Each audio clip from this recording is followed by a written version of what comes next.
बोलो गणेश जी महाराज की जय। एक बार एक बुढ़िया थी। वह मिट्टी के गणेश जी की पूजा किया करती थी। रोज बनाती थी, रोज गल जाते थे। एक दिन बुढ़िया ने देखा कि एक सेठ का मकान बन रहा है। वह मिस्त्री के पास गई और बोली, भैया मेरा पत्थर का गणेश गढ़ दो। मिस्त्री बोला कि जब तक हम तेरा पत्थर का गणेश गढ़ेंगे, जब तक पूरी दीवार नहीं चिन लेंगे। बुढ़िया बोली, राम करे तुम्हारी दीवार टेढ़ी हो जाए। ऐसा कहकर बुढ़िया चली गई। शाम को सिठाया तो उसने पूछा, क्या आज कुछ भी काम नहीं किया? तो मिस्त्री बोला कि एक बुढ़िया आ रही थी, कह रही थी मेरा पत्थर का गणेश गढ़ दो। हमने नहीं गढ़ा तो कह गई तुम्हारी दीवार टेढ़ी हो जाए। तब से दीवार टेढ़ी हो जाती है, ढानी पड़ती है। सेठ ने बुढ़िया को बुलवाया और कहा कि हम तुम्हारे सोने के गणेश जी गढ़वा देंगे, तुम हमारी दीवार सीधी करा दो। सेठ ने बुढ़िया को सोने के गणेश जी गढ़वा दिए। उसकी दीवार सीधी हो गई। जैसे सेठ के बीड़े काम सीधे करे, ऐसे हम सबके करना, कहते सुनते हुंकारा भरने वालों की करना। बोलो गणेश जी महाराज की जय। कार्तिक महात्म, चौथा अध्याय। नारद जी कहते हैं कि यह कहकर भगवान विष्णु मछली के समान रूप धारण करके आकाश में विंध्य पर्वतवासी कश्यप मुनि के अंजलि में गिरे। मुनि ने करुणावश उस मत्स्य को अपने कमंडल में रख लिया, किंतु वह उसमें भी अट न सका। तब उन्होंने उसे कुएं में ले जाकर डाल दिया।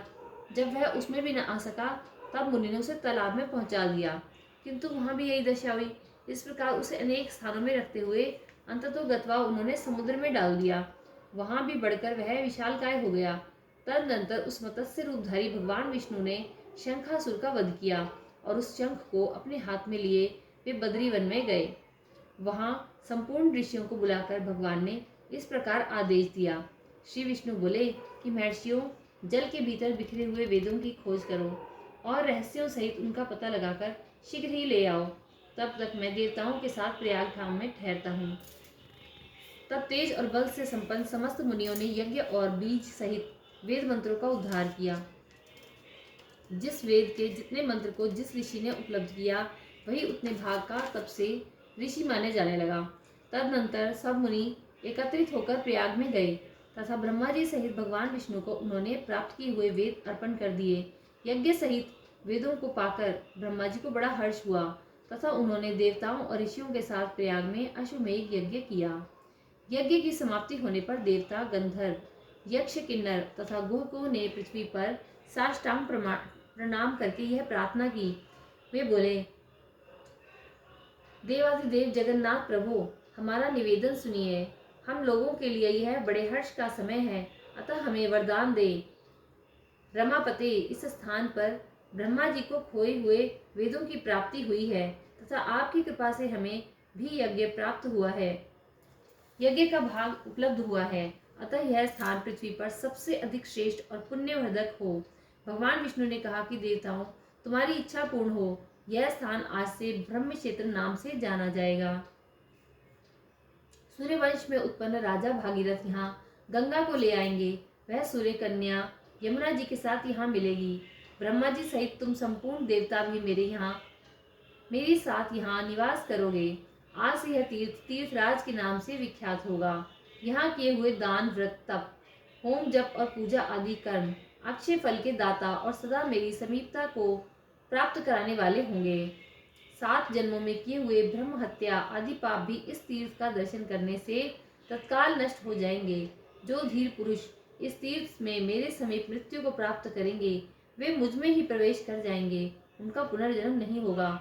जो यहाँ पितरों के उद्देश्य से श्राद्ध करेंगे, उनके समस्त पितर मेरे लोक में चले जाएंगे। वह यह काल भी मनुष्य के लिए महान पुण्यमय तथा उत्तम व्रत प्रदान करने वाला होगा। नारद जी कहते हैं कि देव भगवान विष्णु देवताओं से इस प्रकार कहकर ब्रह्मा जी के साथ वहीं अंतर्ध्यान हो गए तथा इंद्र आदि संपूर्ण देवता भी अपने अंशों से वहां रहकर स्वरूप से अंतर्ध्यान हो गए। जो शुद्ध चित्त वाला श्रेष्ठ पुरुष इस कथा को सुनता या सुनाता है, वह तीर्थराज, प्रयाग और बद्रीवन की यात्रा करने का फल प्राप्त कर लेता है। कार्तिक महात्म, चौथा अध्याय समाप्त। बोलिए कार्तिक के ठाकुर की जय, तुलसी मैया की जय। शुक्रवार की कथा।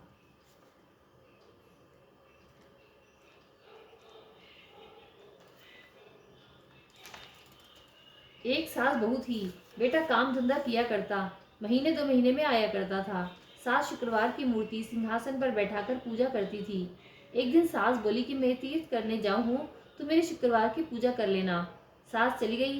बहू ने नहा धोकर काम धंधा करके खा पी लिया। शुक्र महाराज को गुस्सा आ गया। तरह तरह की विपत्ति आ गई। बच्चे बहुत बीमार हो गए। लड़के का काम छूट गया। बीमारी में सब पैसा खत्म हो गया। घर में झाड़ पोंछ कर शुक्र महाराज की मूर्ति को कूड़े में डालाई। लड़का भी बीमार हो गया। सास तीर्थ करके आई तो घर को देखकर बहुत दुख हुआ।